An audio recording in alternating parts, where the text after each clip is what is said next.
Hello Minister, and thank you for allowing me to address you surrounding my concerns about the need for unilateral support for young people as we leave behind the COVID-19 global pandemic.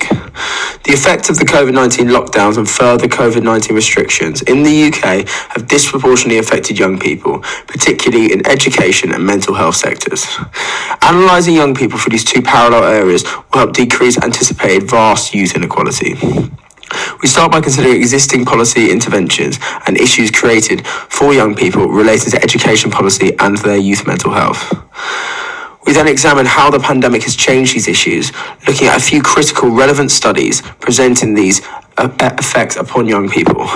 Finally, we consider how these could be addressed through some potential policy interventions.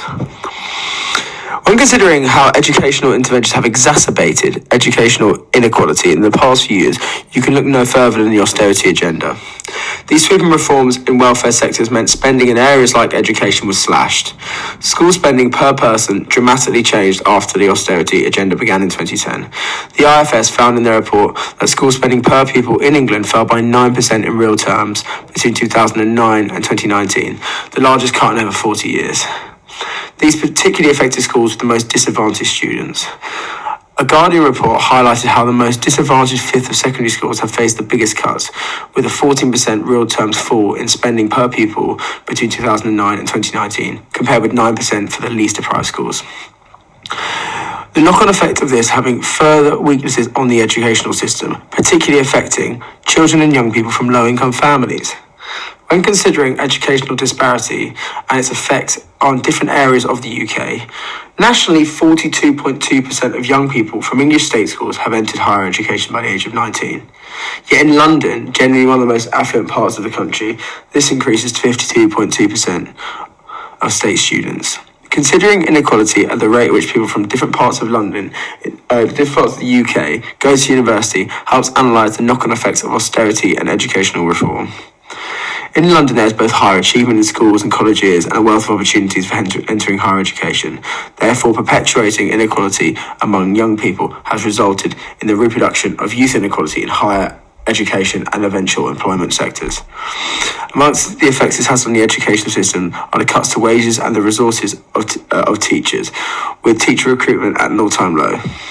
Here's a diagram from a 2019 report by the Economic Policy Institute indicating the predicted effect that austerity measures will have on teacher supply by 2025. The Economic Policy Institute clearly shows a gap between the supply of teachers available to enter the classroom in a given year and the demand for newly qualified teachers before the pandemic. The education system has been under severe strain prior to the pandemic, and this has had a powerful effect upon young people living through the austerity agenda. Teacher shortage has particularly affected schools with higher poverty levels.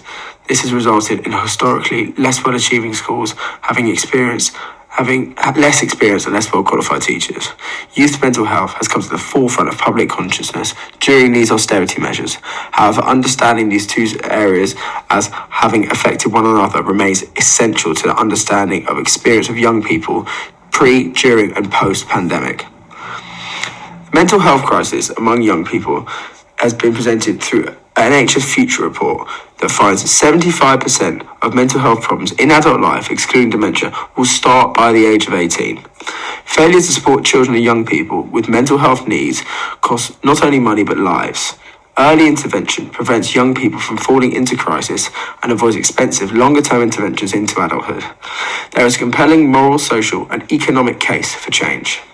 The Department of Health reports and suggests it is estimated that much of 60 to 70% of children and adolescents who experience clinically significant difficulties have not had the appropriate interventions at an early age. Considering the educational impact of COVID on youth mental health makes earlier intervention even more important.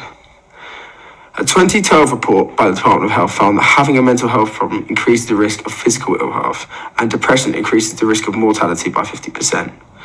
People with mental health problems, such as schizophrenia or bipolar, die on average 16 to 25 years sooner than the general population.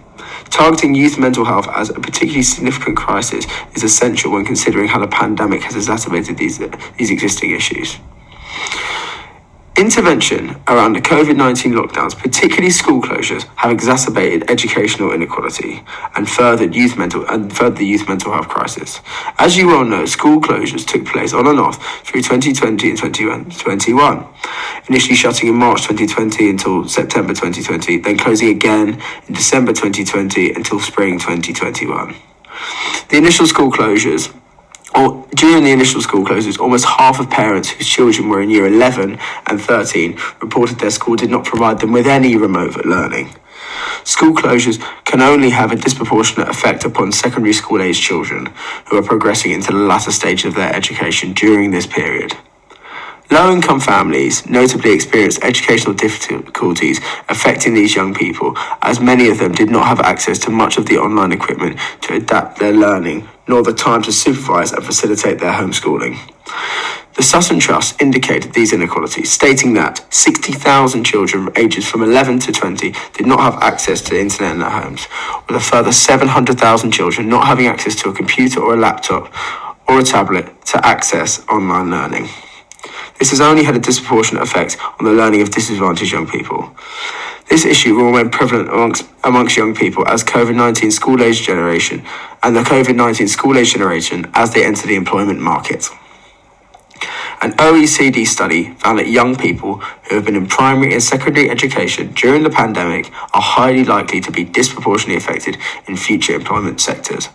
They found the impact of COVID-19 on labour markets is disproportionately affecting young people, reducing opportunities for part-time work and work-based learning for students. Even after the reopening of educational institutions, policy interventions must account for the fact that the young people entering higher education and employment. Policy interventions supporting youth post-pandemic are essential in ensuring this generation is not intrinsically disadvantaged. The knock-on effect that this will have upon young people's mental health has been found to be intrinsic. An OECD report found that young people are at elevated risk of experiencing mental health due to the closure of educational institutions. When isolating youth mental health issues during the pandemic, various institutions have found that youth mental health has been disproportionately affected by COVID-19 restrictions, particularly for young people. The mental health of 15 to 24-year-olds worsened significantly in 2020-2021, with reports globally finding mental health issues among this age group to be particularly adversely affected. A report by Young Minds found that 74% of teachers and school staff agreed that school closures for most students throughout the lockdown has had a negative impact on the mental health of young people. They found that young people were 30 to 80% more likely than adults to report symptoms of depression during this period in the pandemic. A report by the British Medical Journal found between April and September 2021 there was an 81% increase in the referrals of children and young people to mental health services compared to the same period in 2019. Additionally to this, there are over 15,000 urgent or emergency crisis referrals for children and young people during 2020. This is a 59% increase from the same period in 2019. This has affected many different areas of youth mental health, although the most significant clearly has been eating disorders. The increase has been very concerning. The number of children and young people waiting to start treatment for a suspected eating disorder quadrupled from pre-pandemic levels by September 2021. As well as this, the number of children and young people attending emergency departments, primarily for eating disorders, doubled from 107 in 2019 to 214 in October 2021. A 2022 report by the Health Foundation found that mental health conditions have become significantly more common among children and young people than before the pandemic. They find that children between 6 and 16, 1 in 6 of them had a probable mental health condition in 2021. This has been up from 1 in 9 in 2017. These current figures are concerning. Adolescent girls between 17 and 19 found that 1 in 4 had a probable mental health condition. These problems had a severe impact on young people's future life and prospects, which could definitely be avoided through further support. The issues surrounding education and youth mental health must be treated in tandem, as the contributing factors to both of them are clearly linked. When asked about rises in mental health issues among young people, the majority have cited a lack of mental health support for young people and adverse disruption to schooling and workplaces. COVID-19 restrictions have made much of youth mental health issues less visible. Therefore, when educational institutions reopen post-lockdown, as they now have, measures ease, accounting for this inequality is essential. Funding increases targeted at vulnerable young people who are disproportionately likely to be affected by the educational changes, either academically or in terms of their mental health, is vital to easing lockdown measures.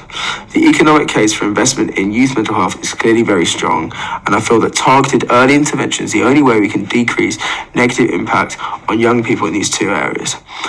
An NHS report found in their analysis of youth mental health that early intervention avoids falling into crisis, with later intervention much more difficult to tackle. Targeted educational and mental health support in and outside of school as a new initiative with the explicit goals of supporting young people remains the best way to address these two impacts of the pandemic. Minister, I present to you the COVID-19 Youth Support Scheme. This scheme I've created incorporates ways of tackling educational inequality and mental health issues experienced by young people using policy suggestions from different vital researchers and policy advisory bodies.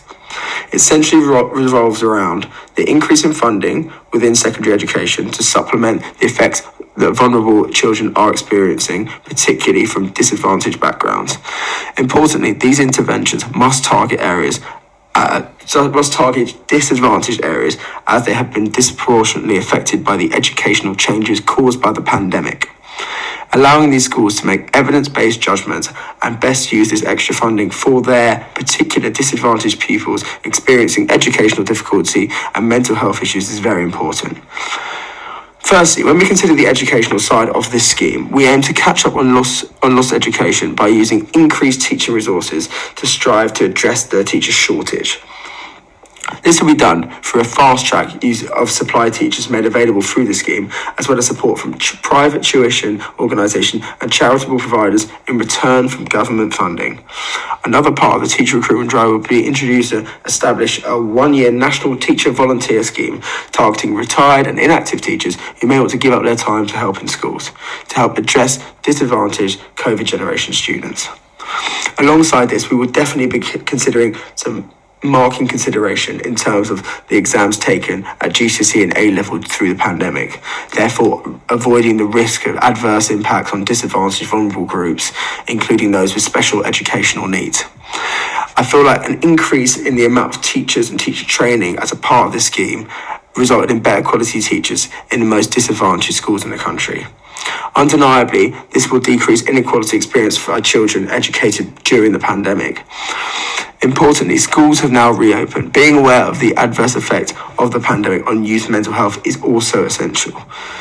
Using the Educational Policy Institute, I suggest the expansion of children's services and wider youth services in and out of school. Details of this would include expansion of mental health education into the curriculum, introducing mental health specialists into school settings who can refer students to mental health organisations. And then finally, a shifting of the culture around mental health to one where students feel like they can talk about their issues and have these tackled professionally.